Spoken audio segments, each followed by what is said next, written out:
성도 여러분 안녕하십니까? 오늘 함께 묵상할 내용은 에스겔 44장의 내용입니다. 에스겔 44장은 새롭게 지어진 성소에서 봉사하는 제사장의 규례와 제사장의 의무에 대해서 상세하게 설명하고 있습니다.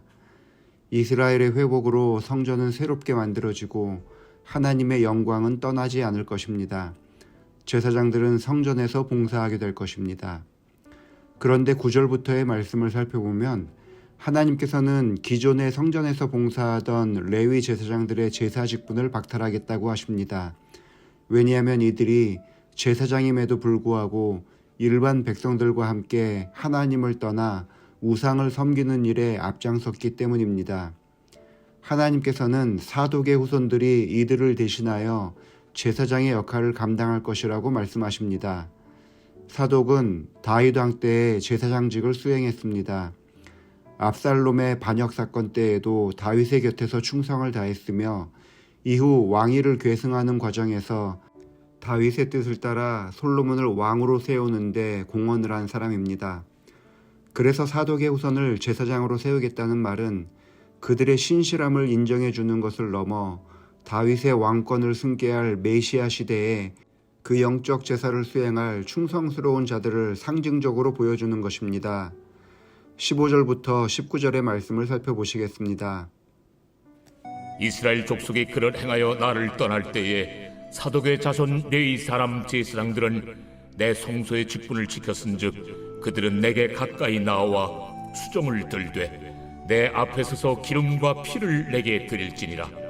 그들이 내 성소에 들어오며 또 내 상에 가까이 나와 내게 수종들어 내가 맡긴 직분을 지키되 그들이 안뜰문에 들어올 때에나 안뜰문과 성전 안에서 수종들 때에는 양털옷을 입지 말고 가는 베옷을 입을 것이니 가는 베의 관을 머리에 쓰며 가는 베 바지를 입고 땀이 나게 하는 것으로 허리를 동이지 말 것이며 그들이 바깥들 백성에게로 나아갈 때는 수종들은 옷을 벗어 거룩한 방에 두고 다른 옷을 입을지니 이는 그 옷으로 백성을 거룩하게 할까 함이라. 하나님께서는 새로 제사장 직분을 수행할 사독의 후손들에게 먼저 어떤 의복을 입어야 하는지를 말씀해 주십니다. 옷은 사람의 신분과 역할을 상징합니다. 어떤 옷을 입느냐에 따라 그 사람이 어떤 일을 하는지를 확인할 수 있는 것입니다. 판사는 법복을 입고 소방관은 주황색 옷을 입습니다. 하얀 가운은 의료 종사자들이 주로 입고 군복은 국가를 지키기 위해 구별된 사람들이 입습니다. 옷은 신분을 상징하기 때문에 옷을 벗긴다는 말은 그 신분을 박탈한다는 의미로 사용되기도 합니다. 오늘 본문에서 제사장은 양털옷 대신에 가는 베옷을 입어야 한다고 말씀하셨습니다. 머리에는 가는 베로 만든 관을 써야 하고 가는 베로 만든 바지를 입어야 했습니다. 베옷은 자신의 죄를 깊이 회개할 때 입는 옷이고 죽은 사람들에게 입혀주는 옷입니다. 예수님께서 십자가에 돌아가셨을 때에 아리마대 사람 요셉이 예수님의 시신을 달라고 하여 자기를 위하여 준비해 두었던 무덤에 장사를 지내면서 죽임당하신 예수님의 몸에 세마포 옷을 입혀 장사를 지냈습니다. 요즘도 수의는 대부분이 배로 만든 옷입니다. 베옷은 죽은 사람들이 입는 옷입니다.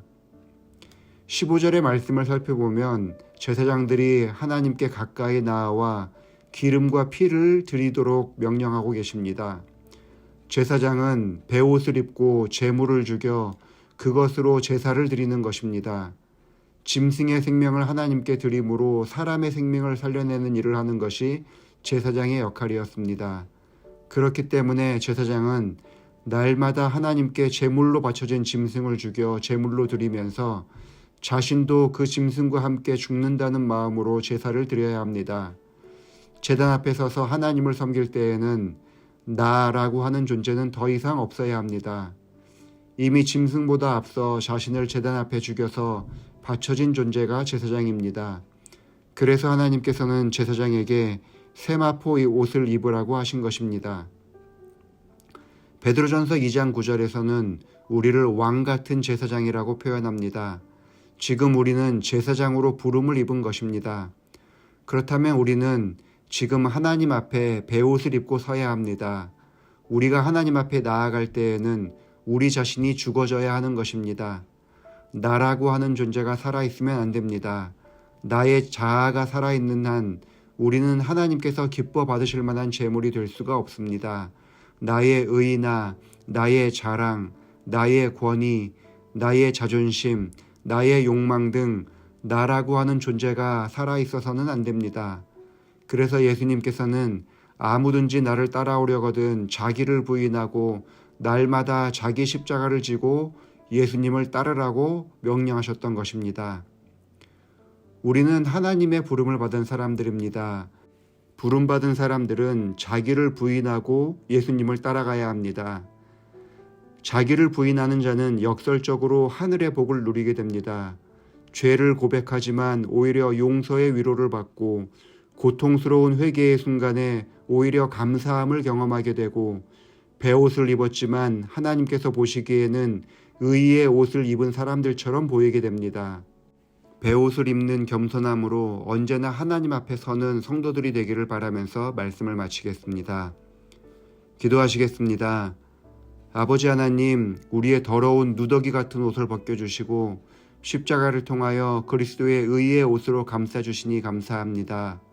우리가 가진 직업이나 재산이나 신분이나 그 어느 것도 우리를 의롭게 만들어주지 못하고 있음을 잘 알고 있습니다.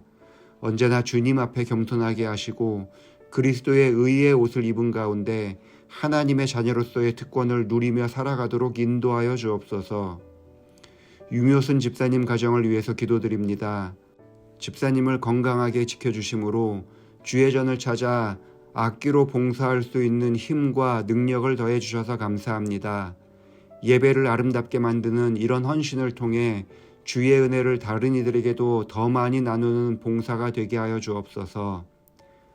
이근택 장로님께서 팔이 부러진 후에 회복 중에 있습니다.